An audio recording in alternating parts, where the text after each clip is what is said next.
Di tangan saya ada jentera Neo VQS Advanced Pack daripada keluaran Tamiya. So dekat tangan saya ni kan adalah model yang pertama sekali keluar sebelum di reissue sebagai regular print. Nak tahu sebab apa? Kalau kita tengok pada sisi samping kotak, nampak tak item number dia ialah 95598 dan retail price pada harga 2,800 yen. Kalau anda tengok model printing yang terkini, item dia start dengan nombor 1 dan bukanlah dengan nombor 9. Apa yang best dengan Advanced Pack ni sebab bagi saya dah serba lengkap, termasuklah dengan damper pun turut diberikan sekali. Jadi kepada siapa yang baru nak bermula, memang boleh sangat-sangat memiliki jentera Neo VKS Advanced Pack ini. Saya dah pun buat video unboxing sepenuhnya jentera Advanced Pack Neo VKS ni. Jadi kepada siapa yang nak tengok video details, anda boleh cari pada playlist dekat bawah. Dan kepada siapa yang teringin nak memiliki Neo VKS Advanced Pack ni pada harga yang istimewa, anda cuba tekan link yang saya sertakan pada ruangan sebelah kanan atas video ini. Inilah dia jentera Dash 3 Shooting Star yang telah pun saya bagi tahu kepada anda semua tempoh hari. So untuk Shooting Star daripada MS chassis ni, harga dia memang sangat-sangat murah, tak sama macam yang dikeluarkan dengan chassis Type 3, iaitu daripada jenis Vintage dan Ultra Rare. Nak tahu kenapa dia murah? Kita tengok saja dekat sisi samping sebelah sini. Nampak tak item number dia 18630 dan retail price pada harga 1000 yen sahaja. So ini adalah daripada keluaran regular print, jadi anda tak perlu risau daripada kehabisan di pasaran. Dan anda boleh bezakan dengan melihat pada bahagian bawah kotak. Nampak tak? Ia didatangkan dengan MS chassis. Di sisi samping lagi satu pula ada senarai item-item yang kita akan dapatkan dekat dalam kotak kit ini, dan ia diprint sejak pada tahun 2008 ini oleh pihak Tamiya dan ianya made in Philippines. Jadi jangan tertukar dengan yang jentera vintage harga RM300-400 datang dengan chassis Type 3. Okay? So yang ni sangat-sangat murah. Anda boleh cari link Shopee yang saya sertakan pada ruangan sebelah kanan atas video ini. Kalau hari tu saya dah payung daripada model Dasing, hari ni saya nak payung daripada model Tamiya original dia pula. So inilah jentera Copper Fang Black Special. Anda dapat lihat dekat box art dia. Inilah gambar jentera sebenar, bukanlah gambar illustration, dan memang sangat-sangat sharp gambar dia nak bandingkan dengan kotak keluaran Dasing. Ia daripada Ref Mini 4WD series. Kita lihat dekat samping atas kotak ada tulis 2020 Tamiya made in Philippines. Apa yang best dekat sini, nampak tak? Ada banyak item-item yang kita akan dapatkan dekat dalam kotak ini. Siapa nak baca dengan lebih details, boleh tekan butang pause.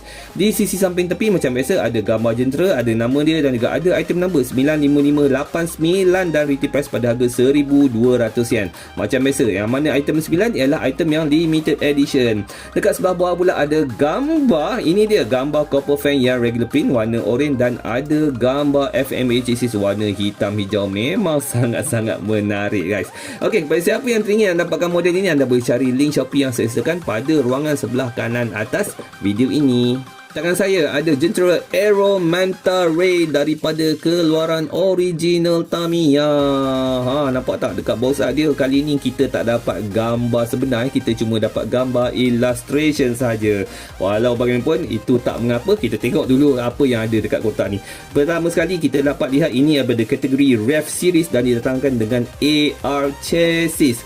Di sisi samping atas kotak ada senarai item-item yang kita akan dapatkan dekat dalam sini, dan ianya 2013 Tamiya made in Japan. Full lama. Dekat sisi samping tepi pula ada gambar Aero Manta Ray dan item number 18703 dari price hanya pada 1000 yen. Di sisi samping bawah kita dapat lihat ada gambar ilustrasi AR chassis daripada sudut samping bawah dan juga daripada sudut samping atas. Kepada siapa yang nak tengok video lanjut macam mana saya unboxing kit ni, anda boleh follow dulu Mainan Adam channel. Dan kepada siapa yang terus nak memiliki kit ini pada harga yang special, silalah klik link Shopee yang saya sertakan pada ruangan sebelah kanan atas video ini. Dengan saya ada jentera yang sendu peminat, iaitu jentera Robo Race daripada keluaran Tamiya. Saya tak pastilah kenapa tak ramai yang suka kit ni, tapi saya memang suka sangat-sangat dengan design dia, guys.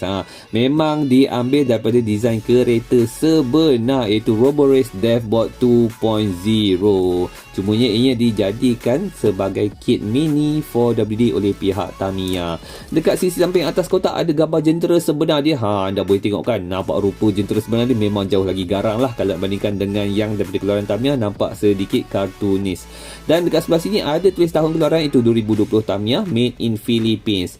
Di sisi samping tepi pula ada item number, iaitu 18656 dan retail price pada harga 1100 yen.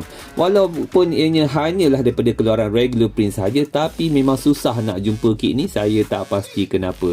Kepada siapa yang tengok video saya unboxing dan pasang, anda boleh cari pada playlist dekat bawah, dan kepada siapa yang teringin nak memiliki kit ini, anda boleh cari link Shopee yang saya sertakan pada sebelah kanan atas video ini. Antara kit yang saya rasakan sangat-sangat best dikeluarkan oleh pihak Tamiya, itu Fiesta John Green Special Poly Cabinet Body MS chassis. Anda boleh lihat rupa paras dia yang telah siap dipasang pada box art kotak ini. Memang sangat-sangat cantik, especially bila poly cabinet bodinya dipaint dengan warna transparent green. Dekat sisi samping atas ni dapat kita lihat ianya diberikan sekali dengan MS chassis yang turut berwarna hijau, tapi ini adalah berjenis fluorescent green. Memang sangat-sangat nice. Turut diberikan juga dengan banyak lagi parts-parts lain yang terdapat dalam kotak ni. Siapa nak baca dengan lebih detail boleh tekan butang pause. Dekat sisi samping tepi kita dapat lihat ada gambar Fiesta John itu sendiri, dan item number ialah 95485. Retail price sedikit tinggi, iaitu pada harga 1200 yen. Kit ini dirilis oleh pihak Tamiya pada tahun 2019 dan ianya made in Philippines. Siapa yang teringin nak tengok saya buat unboxing, saya nak jemput anda untuk subscribe kepada Main Adam channel, dan siapa teringin nak memiliki kit ini, anda boleh cari link pembelian pada ruangan sebelah kanan atas video ini.